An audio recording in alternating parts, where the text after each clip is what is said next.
मुझे पूरी तरह से यूनिट इकोनॉमिक्स समझा दीजिए इन 1 मिनट। I think she is the right person. क्यों? You are doing this To business explain. Longer. अभी इन्होंने तो अभी इनको तो यूनिट इकोनॉमी नहीं पता है, पर we can understand what is unit economic. So first is selling price. Selling price is 799, which is basically what we are charging to customer. जिस प्राइस में कस्टमर तक प्रोडक्ट पहुंच रहा है. So this is our net revenue as well. अब यहाँ पे जो COGS है, this is cost of goods sold. Basically product को बनाने का खर्चा और पैकेजिंग का खर्चा. अब जब सेलिंग प्राइस में से COGS डिडक्ट हो जाएगा तो जो बचेगा वो है gross margin. So this is gross profit.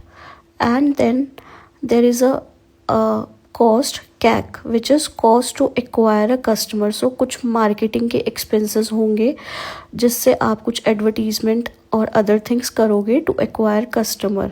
So CAC is 200. Then उसके बाद हमारे कुछ कोरियर पार्टनर चार्जेस हैं, कुछ लॉजिस्टिक या शिपिंग आप करोगे तो वो हमने 60 लिया है.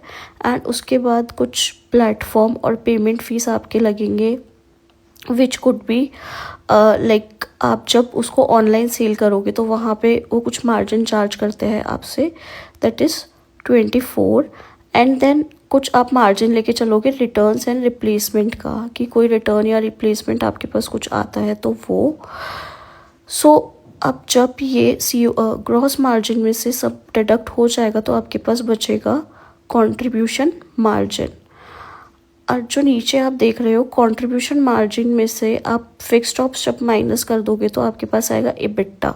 सो शार्क टैंक में आपने सुना होगा कि इबिट्टा कितना है, इबिट्टा क्या है. तो जनरली लोग बोलते हैं 50%, 40%. So this is what EBITDA is.